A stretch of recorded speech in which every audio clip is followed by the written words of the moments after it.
So far, the world is still dominated by the fear of COVID-19. In the next 5 minutes, I will take Taiwan as starting point. Let's explore what kind of changes this epidemic has brought to us.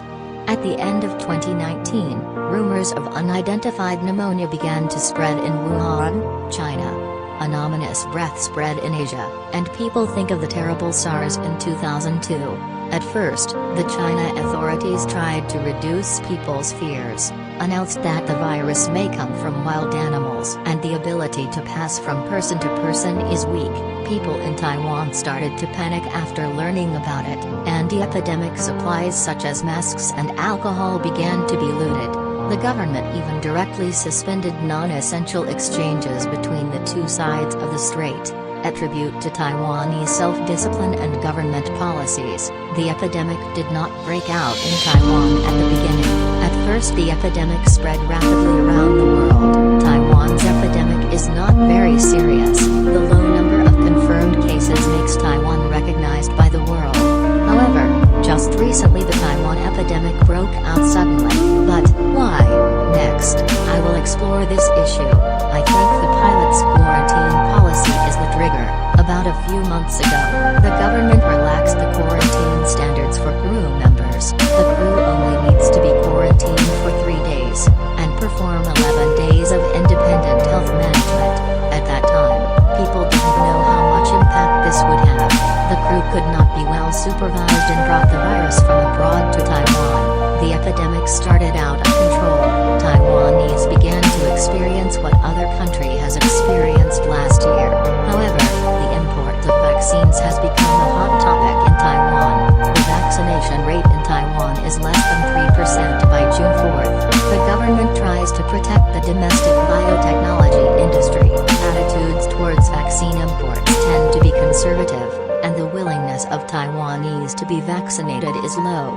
Next, I will analyze the current mainstream vaccines, and revealed that why Taiwanese not want to get vaccinated.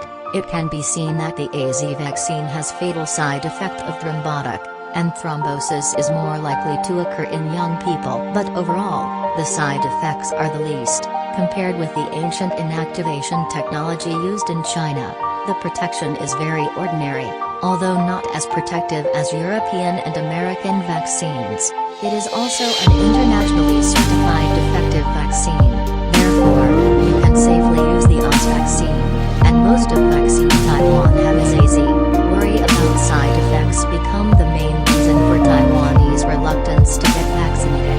However, I think it is very dangerous. The people's ability to distinguish information is low. Furthermore, excessive worry will make the epidemic worse. Before the epidemic broke out, Taiwan's vaccine was even placed almost expired. After the severe epidemic, many people still dare not get the vaccine. It is understandable that Taiwanese want a better BNT vaccine, but most Taiwanese are too worried about the AZ vaccine.